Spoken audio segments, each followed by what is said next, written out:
Bon, bien, bonjour tout le monde. Bienvenue au lancement du roman York, l'armée des survivants. Tout d'abord, je voudrais vous remercier tout le monde pour votre présence aujourd'hui. Je sais que c'est pas toujours facile, juste une semaine avant Noël, de se libérer, alors merci beaucoup d'avoir pris le temps de vous déplacer. Je vais commencer par me présenter pour ceux qui ne me connaissent pas. Donc moi, je m'appelle Marilyn Laplante, je demeure ici à Saint-Alexis, sur une fermette avec mes chevaux et ma famille. Et moi, je suis biologiste moléculaire de formation. Et je viens aussi de compléter, je viens tout juste en fait de compléter une formation en enseignement post-secondaire, donc pour enseigner la biologie au niveau collégial. Et à travers tout ça, bien, j'écris des romans. Donc j'ai mon premier roman qui est ici, York l'expédition, qui est paru au printemps dernier, au mois d'avril dernier. Et ça, c'était un livre que j'avais commencé à écrire il y a 15 ou 16 ans. Et que j'écrivais par petits morceaux. Et que finalement, j'ai décidé de le faire publier tout récemment. Et donc le roman qui est lancé aujourd'hui, York, l'armée des survivants, bien c'est la suite de York l'expédition.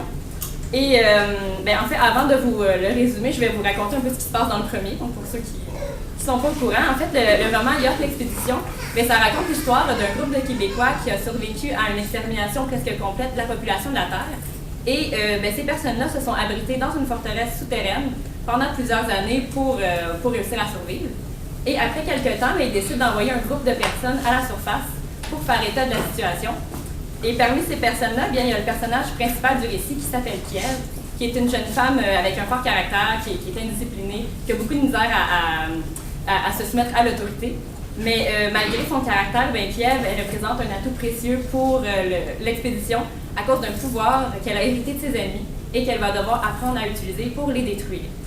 Et dans le deuxième tome, l'armée des survivants, les survivants de l'expédition, ils doivent affronter une menace encore plus terrible que la menace qu'ils ont dû affronter dans le premier tome.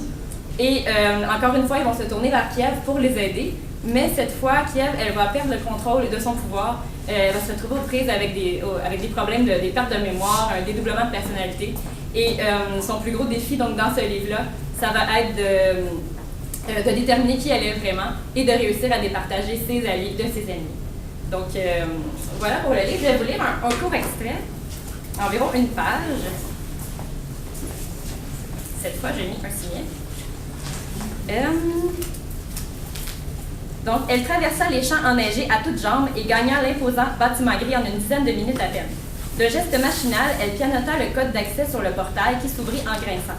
À son plus grand soulagement, le vestibule du centre de recherche semblait désert. Elle marcha d'un pas décidé vers la porte qui donnait accès au laboratoire, mais juste avant qu'elle n'en atteigne la poignée, une porte voisine s'ouvrit sur un garde qui la dévisagea bêtement, une tasse de café fumant à la main. « Kiev, mais que faites-vous ici à une heure pareille? » Elle s'étonna de comprendre le sens de ses paroles. Elle parlait leur langue à présent. Ses yeux balayèrent rapidement les alentours et s'arrêtèrent sur le support en métal qui retenait les masques respiratoires au mur. Feignant un malaise, elle se laissa tomber contre le support, arrachant celui-ci de son encre. « Mademoiselle, ça ne va pas? » Le garde se pencha sur la jeune femme qui, sans avertissement, s'empara du support et le fracassa de toutes ses forces sur son crâne. Le pauvre homme glissa sur le sol et sombra dans l'inconscience. Sans perdre une minute, elle arracha le trousseau de clés qui pendait à son cou, poussa la lourde porte et courut jusqu'au département de neurologie. Donc, voilà pour l'extrait. Et pendant que j'ai votre attention, je vais procéder au tirage.